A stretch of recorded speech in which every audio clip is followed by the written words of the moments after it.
Mokoyo Congo Ekolo tobete la katolo yo Soki solo pona Congo. Lexus, ouais Tiken. Le Congo est fort. Le Congo est riche. Mais le Congo est faible. Ok. Parce que le Congo est divisé. La preuve qu'un pays peut se perdre entre deux lignes.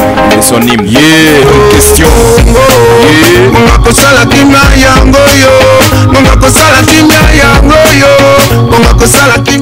Vous êtes sur la SMTV, mesdames et messieurs, bienvenue dans votre magazine Congo Quotidien. Michael Mwambaye à la présentation. Place maintenant à l'actualité de Kinshasa. Il ne fait plus bon vivre à Matadi-Mayo, précisément dans la localité de Mama-Kessé. Autrefois paisible, le coin subit au quotidien des agressions, vols, viols et même de meurtres. Un cri de détresse a été lancé par les habitants au passage de notre consoeur Jemima Odia. L'insécurité qui sévit dans le quartier Mama-Kessé n'est pas seulement un problème local, mais le reflet d'un malaise plus profond qui touche plusieurs zones urbaines du pays. Ces quartiers, jadis animés par la solidarité communautaire et aujourd'hui dominés par la peur, vol à main armée, viol, meurtre et agression deviennent de fait presque quotidiennes. Cette situation traduit une faillite à plusieurs niveaux, manque de présence policière, fait d'encadrement de la jeunesse désœuvrée et quasi-absence de politique sécuritaire adaptée aux réalités locales. Pendant que les criminels gagnent du terrain dans l'impunité la plus totale, il est temps que les autorités cessent de banaliser ces arrêts et comprennent que garantir la sécurité des citoyens est un droit fondamental. Daniel Banza. Bon, si je dois observer, je peux dire que ça fait déjà plus de 6 mois que des troubles et beaucoup de choses. C'est surtout lié, c'est étonnant, mais je dirais que c'est surtout des 6 mois. Environ des 6 mois déjà. Les violences que je rencontre, honnêtement, ça me choque. Lorsque les personnes qui étaient censées nous protéger deviennent nos agresseurs, donc les policiers s'associent avec les criminels et donc des petites choses. J'ai été témoin de cela. Un de mes membres de famille était un de mes frères. Il était en train de préparer dans sa parcelle et j'ai vu les policiers entrer dans sa maison et ils l'ont arrêté. Ils l'ont arrêté sans motif, ils l'ont juste vu là. Ils n'ont pas seulement arrêté là, ils sont entrés dans sa maison.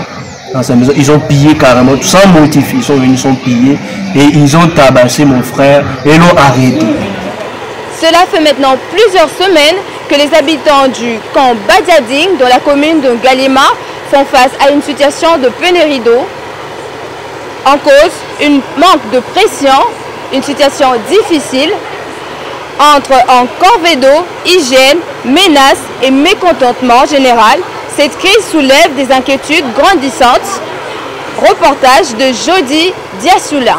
La crise de l'eau dans la commune de Ngalema, notamment au camp Badiading, est un problème qui s'éternise et met à mal la qualité de vie des habitants. Le manque de pression dans les tuyaux empêche l'eau d'atteindre de nombreux ménages, forçant les familles à recourir à des sources plus faibles ou à parcourir de longues distances pour s'approvisionner. Cette situation ne devrait pas être considérée comme une fatalité dans une capitale comme Kinshasa. L'eau est un droit fondamental et sa disponibilité devrait être garantie par les autorités compétentes. Le manque de pression trahit une défaillance technique, peut-être aussi un manque d'entretien ou de volonté politique. Les conséquences sont graves. Hygiène compromise, maladies hydriques, perturbations du quotidien. Il est temps que le gouvernement local soit en collaboration avec la régie des eaux. Trouver une solution durable à cette pénurie. Le silence ou l'inaction ne fait qu'aggraver le problème face à l'urgence sanitaire et sociale. Des réponses concrètes s'imposent.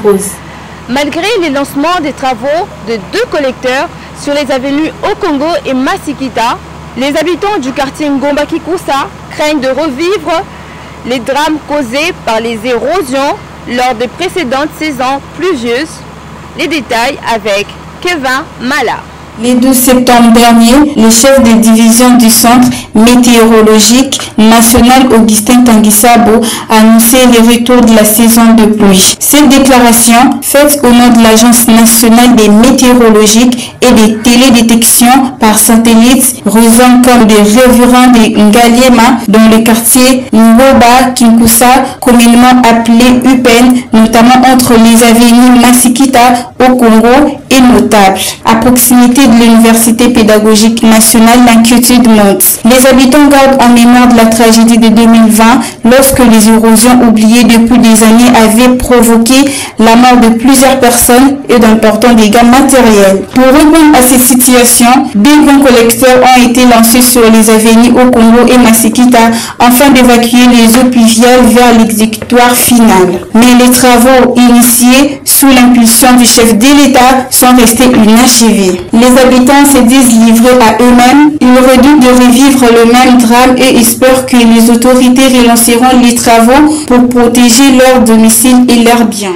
À Kinshasa, le vacarme est devenu une partie intégrante du décor urbain. Entre klaxons, musique à plein volume et prières amplifiées par le haut-parleur, les habitants vivent au rythme d'un tumulte constant. À quel prix le bruit est-il devenu une normalité tolérée ou une nuisance? On écoute Vanessa Lusamba.